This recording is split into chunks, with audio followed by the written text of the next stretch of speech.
एक सेकंड आप बैठे, एक सेकंड सुनिए, आप इसको आप जितना क्या है, शुक्रिया तो करने दे। आप बैठे, अरे शुक्रिया तो करने दे। आप बैठे जाकर। अरे शुक्रिया तो करने दे आप। दोस्तों जरा सोचिए, क्या कोई किडनैपर अपने शिकार से फिरौती वसूलने के बाद उसे घर जाने के लिए फ्लाइट की टिकट के पैसे वापस करता है? सुनने में ये किसी बी ग्रेड फिल्म की घिसी पिटी कहानी लग सकती है, लेकिन दिसंबर 2024 में मशहूर कॉमेडियन सुनील पाल के साथ ठीक ऐसा ही हुआ। हरिद्वार के पास उनका अपहरण हुआ, फिरौती ली गई और फिर किडनैपर्स ने 20,000 रुपए शगुन के तौर पर वापस कर दिए। ये वही सुनील पाल हैं जिन्हें कभी हम कॉमेडी का बादशाह कहते थे, लेकिन आज ये शख्स डॉक्टरों को राक्षस, एक्टर्स को गिरा हुआ और स्टैंड अप कॉमेडियंस को आतंकवादी कहने के लिए बदनाम हैं। लेकिन 90% डॉक्टर ले कहूँगा, डॉक्टर लोग बॉडी के साथ खिलवाड़ करते हैं, बॉडी के पार्ट्स निकाल के घर वालों को डरा देते हैं कि दुनिया का हिंदुस्तान का नंबर 1 स्टैंड अप कॉमेडियन। मैंने कहा भाई तुम्हारे माँ बहन ने बनाया उसको, माँ बहन की गाली देता है वो, गंदी गाली करता है, गटर है वो, गटर कॉमेडियन है वो, उसको नंबर 1 कहते हो। आखिर क्यों? जिस इंसान ने 2005 में पूरे हिंदुस्तान को पेट पकड़कर हंसने पर मजबूर कर दिया था, आज वो इंटरनेट का सबसे बड़ा मजाक बनकर रह गया है। क्या ये सिर्फ किस्मत का खेल है या अपने ही अहंकार और कड़वाहट में डूबने की एक दुखद कहानी? आज हम सुनील पाल की जिंदगी की उन अंधेरी गलियों की सैर करेंगे जहां फेम है, फ्रस्ट्रेशन है और एक ऐसा दोहरापन है जिसे देखकर आप भी दंग रह जाएंगे। इस मसालेदार और उतार चढ़ाव भरी कहानी की असली शुरुआत होती है आज से लगभग 51 साल पहले महाराष्ट्र के चंद्रपुर जिले के एक छोटे से कस्बे बल्लारपुर से। 1975 में एक बेहद साधारण मिडिल क्लास मराठी परिवार में सुनील पाल का जन्म हुआ। सुनील के सिर पर बचपन से ही संघर्ष की कड़ी धूप थी। उनके पिता भारतीय रेलवे में एक कर्मचारी थे। बल्लारपुर की उसी रेलवे कॉलोनी की तंग गलियों में सुनील का बचपन बीता, लेकिन सुनील का मन किताबों में कम और लोगों की नकल उतारने में ज्यादा लगता था। 90 के दशक में मिडिल क्लास परिवारों के लिए कॉमेडी कोई प्रोफेशन नहीं बल्कि मनोरंजन का एक छोटा सा साधन था। लेकिन 20 साल के सुनील के भीतर कुछ कर दिखाने का जुनून था। साल 1995 में सुनील ने अपनी आंखों में बड़े सपने और जेब में चंद सिक्के लेकर मुंबई का रुख किया। मुंबई आना तो आसान था, लेकिन वहां की भीड़ में अपनी जगह बनाना लोहे के चने चबाने जैसा था। 1995 में जब वे मुंबई आए तो उनके पास ना रहने को छत थी, न खाने का ठिकाना। पेट की आग बुझाने के लिए सुनील ने सांता क्रूज की एक चाय की टपरी पर वेटर की नौकरी शुरू की। हालात इतने बदतर थे कि वे कई रातें उसी दुकान के बाहर फुटपाथ पर सोकर गुजारते थे। लेकिन कहते हैं ना कि एक कलाकार के लिए उसकी परेशानियां ही उसकी सबसे बड़ी पाठशाला होती हैं। उसी टपरी पर आने वाले शराबी, टैक्सी ड्राइवर और पुलिस वालों को सुनील बड़े गौर से देखते थे और यहीं से जन्म हुआ उनके सबसे आइकॉनिक किरदार रतन नूरा का। वो लड़खड़ाती जुबान वाला शराबी जो आगे चलकर उनकी पहचान बनने वाला था। शुरू करो भाई प्रोग्राम। I like classical. या क्लासिकल एक अच्छी चीज होती है। मैं तो रोज सुबह सुबह प्रैक्टिस करता हूँ। 1995 से 2005 तक के 10 साल सुनील पाल के लिए वनवास की तरह थे। वो पीसीओ से फिल्म इंडस्ट्री के लोगों को कॉल करते, घंटों स्टूडियो के बाहर खड़े रहते। साल 2000 में किस्मत ने थोड़ी करवट ली। उन्हें आमिर खान के लगान वर्ल्ड टूर में एक जूनियर आर्टिस्ट के तौर पर जाने का मौका मिला। उन्होंने दुनिया देखी, बड़े सितारों को करीब से देखा, लेकिन पहचान अब भी कोसों दूर थी। फिर आया साल 2005, जिसने सुनील पाल की तकदीर को हमेशा के लिए बदल दिया। स्टार वन पर the great Indian laughter challenge शुरू हुआ। ये भारत में स्टैंड अप कॉमेडी का पहला बड़ा मंच था। सुनील पाल ने वहां अपने रतन नूरा के किरदार से वो समा बांधा कि जज नवजोत सिंह सिद्धू और शेखर सुमन हंसते हंसते कुर्सियों से नीचे गिर पड़े। राजू श्रीवास्तव और एहसान कुरैशी जैसे दिग्गजों को पीछे छोड़ते हुए बल्लारपुर के इस लड़के ने विनर की ट्रॉफी उठाई।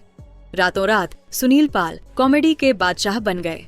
ये उनकी लोकप्रियता का वो दौर था जब हर टीवी चैनल, हर अवार्ड शो और हर शादी में सुनील पाल की डिमांड थी। जीत के तुरंत बाद बॉलीवुड के दरवाजे खुल गए। 2006 में फिर हेरा फेरी और अपना सपना मणि मणि जैसी बड़ी फिल्मों में वे नजर आए। 2007 में आई बॉम्बे टू गोवा में तो उन्हें लीड रोल तक मिला। उन्हें लगा कि उन्होंने दुनिया जीत ली है, लेकिन अफसोस वे ये नहीं देख पा रहे थे कि सफलता की ये चमक एक छलावा थी। वे ये नहीं जानते थे कि अर्श से फर्श तक का रास्ता बहुत फिसलन भरा होता है। 2010 का दशक भारतीय मनोरंजन जगत के लिए एक टर्निंग पॉइंट था। इंटरनेट घर घर पहुंच रहा था। दर्शकों की पसंद पुरानी मिमिक्री से हटकर स्मार्ट और ऑब्जर्वेशनल कॉमेडी की तरफ शिफ्ट हो रही थी। लेकिन सुनील पाल 2005 के उसी शराबी किरदार और पुराने चुटकुलों के बुलबुले में कैद रह गए। उन्होंने खुद को अपग्रेड करने की जरूरत नहीं समझी। जब बॉलीवुड के बड़े प्रोड्यूसर्स ने उन्हें नजरअंदाज करना शुरू किया तो सुनील पाल के भीतर का अहंकार जाग उठा। उन्होंने सोचा, अगर कोई मुझे काम नहीं देगा तो मैं खुद अपनी फिल्म बनाऊंगा। इसी जिद में 15 जनवरी 2010 को उन्होंने एक फिल्म रिलीज की, भावनाओं को समझो। इस फिल्म के लेखक, निर्माता और निर्देशक खुद सुनील पाल थे।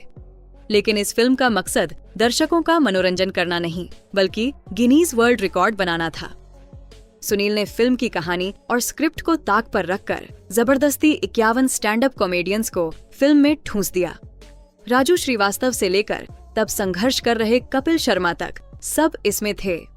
लेकिन फिल्म बुरी तरह फ्लॉप साबित हुई। यहीं से सुनील पाल का विक्टिम कार्ड पहली बार दुनिया के सामने आया। उन्होंने मीडिया में रोते हुए कहा, ना तो सरकार ने मेरी मदद की, न मीडिया ने। मैंने भारत के लिए वर्ल्ड रिकॉर्ड बनाया, लेकिन मुझे क्रेडिट नहीं मिला। उन्हें लगने लगा कि पूरी दुनिया उनके खिलाफ साजिश रच रही है, जबकि सच ये था कि उनकी कला वक्त के साथ आउटडेटेड हो चुकी थी। जहां यूट्यूब पर AIB और TVF जैसे ग्रुप्स डिजिटल क्रांति ला रहे थे, सुनील पाल अभी भी हाथी और चींटी वाले चुटकुलों पर अटके हुए थे। जब काम मिलना पूरी तरह बंद हो गया तो उन्होंने ऐसी B ग्रेड और C ग्रेड फिल्मों का रुख किया जिनके नाम ही शर्मिंदा कर देने वाले थे।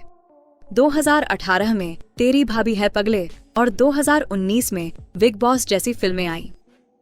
हैरानी की बात यह है कि जो सुनील पाल आज दूसरों को नैतिकता का पाठ पढ़ाते हैं, उनकी इन फिल्मों में अक्सर ऐसे भद्दे और डबल मीनिंग डायलॉग्स होते थे जिन्हें परिवार के साथ देखना मुमकिन नहीं था। तुम मेरे पास हो तो ऐसा लगता है मेरा भी कोई इस दुनिया में है। जब काम मिलना बंद हो जाता है तो कुछ लोग अपनी कला सुधारते हैं और कुछ लोग दूसरों को नीचा दिखाना शुरू करते हैं। सुनील पाल ने दूसरा रास्ता चुना। 2020 में जब कोरोना और लॉकडाउन आया तो मनोरंजन की दुनिया बदल गई।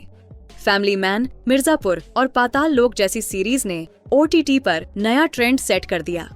लेकिन सांता क्रूज के अपने फ्लैट में बैठे सुनील पाल को ये सफलता चुभ रही थी। उन्हें जलन हो रही थी कि मनोज बाजपेयी और पंकज त्रिपाठी जैसे एक्टर्स गालियां देकर और वायलेंस दिखाकर वाहवाही लूट रहे हैं, जबकि उनकी साफ सुथरी कॉमेडी को कोई नहीं देख रहा। बस फिर क्या था, उन्होंने अपनी हीन भावना को संस्कार और नैतिकता का नाम दे दिया। जुलाई 2021 में सुनील पाल ने सारी हदें पार कर दी। उन्होंने एक वीडियो में मनोज बाजपेयी जैसे दिग्गज कलाकार को बदतमीज और गिरा हुआ आदमी कहा। उन्होंने मनोज की तुलना वड़ा पाव बेचने वाले से की और उन पर अश्लीलता फैलाने का आरोप लगाया।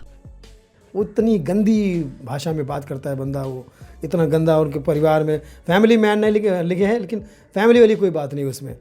लेकिन जनता समझ चुकी थी कि ये संस्कृति की चिंता नहीं, बल्कि अंगूर खट्टे हैं वाली मानसिकता थी। सोशल मीडिया पर उन्हें जल कुकड़ा और फ्रस्ट्रेटेड अंकल कहा गया। लेकिन असली जवाब मिला मनोज बाजपेयी से।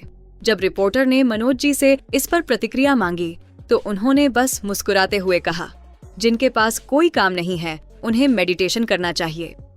इस एक लाइन ने सुनील पाल की बेरोजगारी और उनकी हताशा दोनों की धज्जियां उड़ा दी। सुनील पाल की कड़वाहट यहीं नहीं रुकी।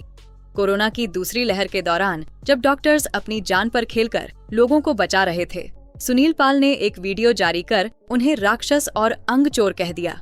उन्होंने कहा, 90% डॉक्टर्स राक्षस हैं, वो अंग चोरी कर रहे हैं। इस बयान ने न केवल उन्हें कानूनी पछेड़े में डाल दिया, बल्कि आम जनता की सहानुभूति भी उनसे पूरी तरह छीन ली। लोग समझ गए कि ये आदमी अब सिर्फ हेडलाइंस में रहने के लिए किसी भी हद तक गिर सकता है। दिसंबर 2024 की किडनैपिंग वाली कहानी ने उनके पतन पर आखिरी मुहर लगा दी। सुनील ने दावा किया कि उन्हें दिल्ली से हरिद्वार ले जाया गया और बंधक बनाया गया। किडनैपर्स ने 20 लाख मांगे, पर सुनील ने अपना गरीबी कार्ड खेला और सौदा 8 लाख में तय हुआ। लेकिन कहानी में ट्विस्ट तब आया जब सुनील ने कहा कि किडनैपर्स ने उन्हें घर जाने के लिए 20,000 रुपए वापस दिए और उनकी सफलता की दुआ मांगी। दुनिया दंग थी। क्या किडनैपर्स इतने संस्कारी हो सकते हैं? सोशल मीडिया पर यह खबर आग की तरह फैली, लेकिन जैसे ही लोगों ने सहानुभूति जतानी शुरू की, एक ऑडियो क्लिप लीक हुई। इसमें किडनैपर सुनील से कह रहा था, हमने वही किया जो आपने हमसे करने को कहा था और अब आपने हमारे खिलाफ FIR करा दी। इस एक लाइन ने इशारा कर दिया कि शायद ये पूरी किडनैपिंग ही मीडिया कवरेज पाने के लिए एक स्क्रिप्टेड ड्रामा था।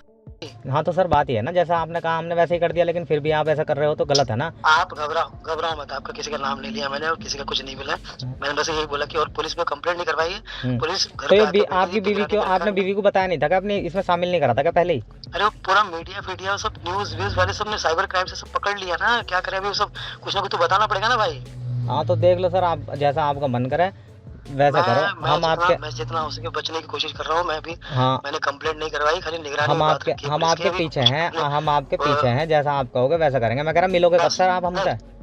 इसके बाद सुनील पाल ने मीडिया में आकर कहा, मेरे हाथ में अब स्टील का कटोरा है, मैं बर्बाद हो चुका हूँ।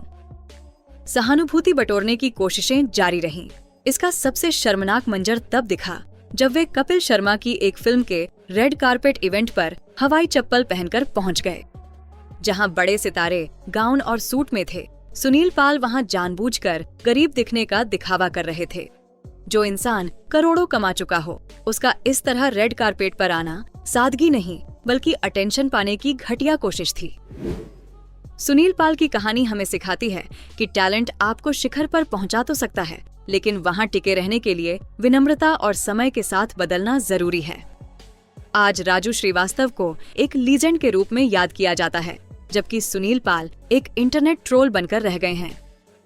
जब आप अपनी नाकामियों को स्वीकार करने के बजाय दूसरों की सफलता पर पत्थर फेंकने लगते हैं, तो आप खुद अपनी बनाई जेल में कैद हो जाते हैं। सुनील पाल का रतन नूरा तो आज भी जिंदा है, लेकिन वो कलाकार शायद कहीं खो गया है। खैर दोस्तों, आपको क्या लगता है? सुनील पाल के साथ जो हुआ वो सही है या उन्हें एक और मौका मिलना चाहिए? कमेंट्स में अपनी राय जरूर बताएं।